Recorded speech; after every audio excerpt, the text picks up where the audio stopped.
وہ عرب کے جنہوں نے کشمیریوں کے حقوق کے لیے کبھی آواز بلند نہیں کی ہے، اور جب پچھلے دنوں پاکستان نے ان سے گلے کا اظہار کیا تو پاکستان کو بلیک میلنگ اور تھریٹ کرنے پر اتر آئے، اب انہوں نے امت مسلمہ کی پیٹھ میں نیا چھرا گھونپا ہے، اور وہ ہے متحدہ عرب امارات اور اسرائیل کے درمیان ہونے والا امن معاہدہ۔ اس معاہدے کی تفصیلات کیا ہیں، یہ معاہدہ کس طرح عربوں کی بربادی کا در کھولنے جا رہا ہے، اور زمانہ آخر اور عربوں کی تباہی کے متعلق رسول کریم صلی اللہ علیہ وآلہ وسلم کی کون سی احادیث آج پوری ہو چکی ہیں، اس پر تفصیلاً گفتگو کریں گے۔ مگر ویڈیو میں آگے بڑھنے سے پہلے آپ ریڈ بٹن پر کلک کر کے اور بیل آئیکن کو پریس کر کے پیپل لائیو کے سبسکرائبرز بننا مت بھولیے، تاکہ ایسی اسلامی معلوماتی اور تاریخی ویڈیوز آپ تک ہر وقت اور بر وقت پہنچتی رہیں۔ خواتین و حضرات، وہ خبر کہ جس نے ترکی سے لے کر ایران تک اور فلسطین کے اندر صف ماتم بچھاتی ہے، تو یہ واقعہ وقوع پذیر ہو کر رہنا تھا۔ فلسطین میں اس وقت متحدہ عرب امارات کے حکمرانوں کی تصویریں پیروں تلے روندی جا رہی ہیں کہ انہوں نے مظلوم فلسطینیوں کے ساتھ غداری کی ہے۔ فلسطین نے تو احتجاجاً متحدہ عرب امارات سے اپنا سفیر تک واپس بلا لیا ہے، لیکن اہل علم اور اہل نظر اس خبر پر حیران تک نہیں ہیں۔ یہ دن تو آنا ہی تھا، وہ لوگ جو اپنے حالات حاضرہ کو مخبر صادق رسول رحمت حضرت محمد مصطفیٰ صلی اللہ علیہ وآلہ وسلم کی بتائی گئی آخر الزمان اور دور فتن کی پیش گوئیوں کی روشنی میں دیکھتے ہیں، ان کے لیے یہ خبر کسی حیرت کا باعث نہیں ہے کہ متحدہ عرب امارات اور اسرائیل کے درمیان امن معاہدہ ہو چکا ہے۔ اس کی علامات تو اس دن سے واضح ہونا شروع ہو گئی تھیں جب اپریل 2019 میں ہندو مندر کی تعمیر کی بنیاد رکھی گئی تھی۔ پورے جزیرہ نمائے عرب کو شرک سے پاک کرنے کے بعد سید الانبیاء صلی اللہ علیہ وآلہ وسلم نے قیامت کی نشانیوں میں سے جزیرۃ العرب میں صرف بت خانے اور بتوں کی پرستش کی خبر دی تھی، جو اس علاقے اور اس کے قرب و جوار میں ہوگا۔ صحیح بخاری کی ایک حدیث کے مطابق آپ صلی اللہ علیہ وآلہ وسلم نے فرمایا، قیامت قائم نہ ہوگی یہاں تک کہ قبیلہ دوس کی عورتیں بتوں کا طواف نہ کر لیں۔ سید الانبیاء صلی اللہ علیہ وآلہ وسلم کی بعثت کے وقت جزیرہ نمائے عرب کی وہ ساحلی پٹی جس پر آج کویت، بحرین، قطر، متحدہ عرب امارات، مسقط، عمان کے ممالک اور یمن کے وہ مغربی علاقے جو عدن کی بندرگاہ کے ساتھ منسلک ہیں، اس پورے خطے میں بت پرستی کا ایک مرکز تھا جسے کعبۃ الیمانیہ یعنی یمن کا کعبہ پکارا جاتا تھا۔ صحیح بخاری ہی میں موجود روایت کے مطابق رسول اللہ صلی اللہ علیہ وآلہ وسلم کے حکم پر ہی آپ کے صحابی نے اس عمارت کو گرا کر اسے آگ لگا دی تھی۔ حضرت ابو عبیدہ الجراح روایت کرتے ہیں کہ رسول اکرم صلی اللہ علیہ وآلہ وسلم نے فرمایا کہ یہود کو حجاز سے نکال دو۔ اسی خطے میں دور فتن میں قیامت کی سب سے اہم نشانی کے بارے میں بات کرتے ہوئے رسول اکرم صلی اللہ علیہ وآلہ وسلم کا فرمان تھا کہ ننگے پاؤں چرواہے بلند و بالا عمارتیں تعمیر کرنے میں ایک دوسرے سے سبقت لے جائیں گے۔ اس سارے پس منظر کے بعد آپ صلی اللہ علیہ وآلہ وسلم کی احادیث کی روشنی میں متحدہ عرب امارات کے یہودیوں سے امن معاہدے اور دوستی کے فیصلے کو سمجھنے میں مشکل نہیں ہوتی۔ جزیرۃ العرب میں یہ پہلا خطہ ہے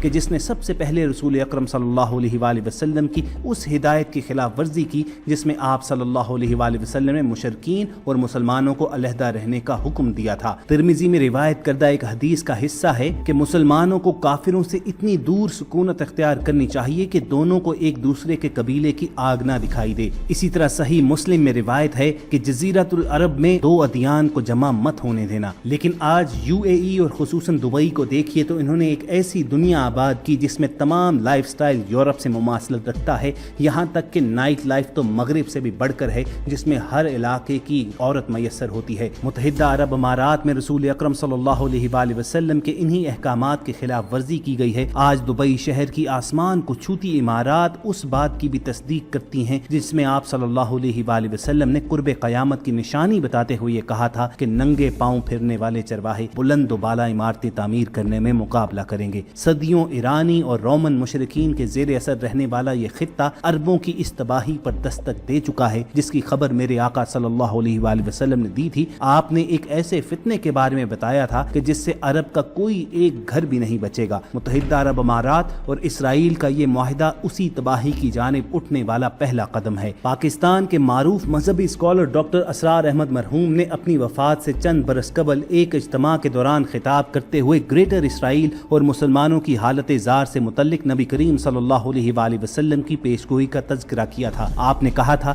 کہ گریٹر اسرائیل بنے گا اور ضرور بنے گا، کیونکہ احادیث شریف میں اس کی خبر دے دے دی گئی ہے۔ وہ زمانہ آ چکا ہے، وہ وقت قریب ہے جب تمام مسلمان ممالک ہمارے ہاتھوں سے نکل جائیں گے۔ عراق، اردن، یہاں تک کہ ترکی اور سعودی عرب کا شمالی حصہ بھی ہاتھوں سے نکل جائے گا۔ البتہ مدینے پر قبضے کے لیے یہودی جو پروگرام بنا کر بیٹھے ہیں تو اللہ تعالیٰ اسے پورا نہیں ہونے دے گا۔ مدینے میں داخلے کی ان کو اجازت نہیں ملے گی۔ یہ سب کچھ ہونے والا ہے، وہ وقت اب آنے والا ہے کہ رسول کریم صلی اللہ علیہ وآلہ وسلم کی ایک حدیث کے مطابق اتنی خوفناک جنگ ہوگی جس میں بے پناہ خون ریزی ہوگی، پوری زمین لاشوں سے اٹ جائے گی، اور یہ وقت آل یہود اور ان کے سپورٹرز کے ہاتھوں آئے گا۔ ڈاکٹر اسرار کا کہنا تھا کہ میرے نزدیک اللہ تعالیٰ نے اس ملعون قوم کو کہ جو حضرت عیسیٰ علیہ السلام کے دور سے ملعون ہو چکی ہے اسی لیے باقی رکھا تھا، اسے موقع دیا گیا اور اس نے اسرائیل بنا لیا۔ تقریباً 2000 سال بعد یہ دوبارہ یہاں پر آباد ہوئے ہیں جس سرزمین سے انہیں نکال دیا گیا تھا۔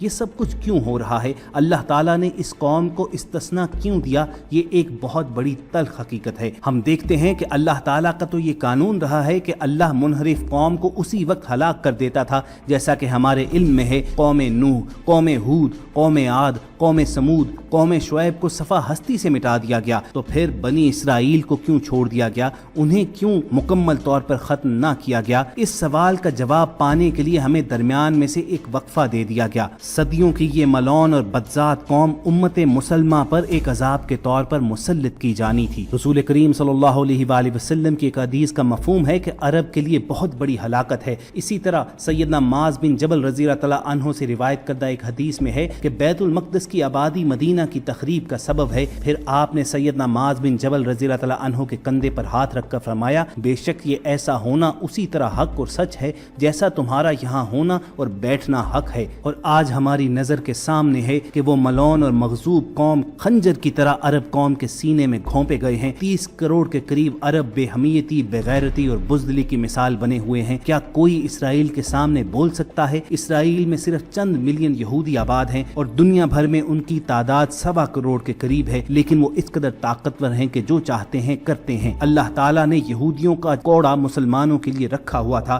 جتنا اعلیٰ مقام اللہ تعالیٰ نے عربوں کو دیا تھا ان میں نبی آخر الزماں حضرت محمد صلی اللہ علیہ وآلہ وسلم کو بھیجا گیا، انہی کی زبان میں اپنا آخری کلام نازل کیا، تو ان کی ذمہ داری بھی زیادہ تھی، مگر انحراف کی سزا بھی پھر زیادہ ہونی تھی۔ اس پورے خطے کے نقشے کو ذرا کھول کر دیکھ لیجئے، آپ کو اندازہ ہو جائے گا کہ اللہ رب العزت کیا سٹیج تیار کر رہا ہے۔ عراق، لبنان، شام، یمن اور اس جیسے کئی ممالک کو خانہ جنگیوں کا شکار کر کے خاک کے ڈھیر میں بدل دیا گیا ہے، اور وہ عرب ممالک جو معاشی طور پر مضبوط ہیں ان کے ساتھ معاہدے کیے جا رہے ہیں۔ آج مشرق وسطیٰ اور عرب ممالک کا حال دیکھ کر یہ یقین ہو جاتا ہے کہ سب کے سب اس خوفناک جنگ کی طرف تیز رفتاری کے ساتھ بڑھ رہے ہیں جس کی جانب رسول اکرم صلی اللہ علیہ وآلہ وسلم نے اشارہ کیا تھا۔ اور اس جنگ کا آغاز ام المومنین سیدہ ام سلمہ رضی اللہ تعالیٰ عنہا کی اس روایت کے پوری ہونے کے بعد ہوگا کہ جس میں آپ صلی اللہ علیہ وآلہ وسلم نے فرمایا کہ ایک حکمران کی موت کے وقت لوگوں کو اختلاف ہو جائے گا۔ اس کے بعد وہ تمام واقعات ترتیب سے بتائے گئے ہیں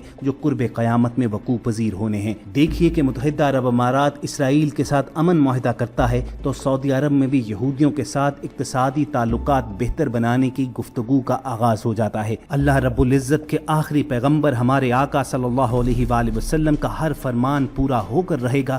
بے شک عربوں کے لیے تباہی ہے اور آخر کار امت کی سرداری کسی اور کے ہاتھ میں چلی جائے گی۔ وہ کوئی اور کون ہوگا؟ اس مفکر اعظم نے کہا تھا، ہوئی جس کی خودی پہلے نمودار، وہی مہدی وہی آخر زمانی۔ ٹیم پیپل لائیو کی کوشش ہوگی کہ اس حوالے سے آپ کو وقتاً فوقتاً اپڈیٹ کرتے رہیں، اور فیوچر ویڈیوز حاصل کرنے کے لیے آپ ریڈ بٹن پر کلک کر کے اور بیل آئیکن کو پریس کر کے پیپل لائیو کے سبسکرائبر ضرور بنیے۔ بہت جلد دوبارہ ملاقات ہوگی۔ اللہ حافظ۔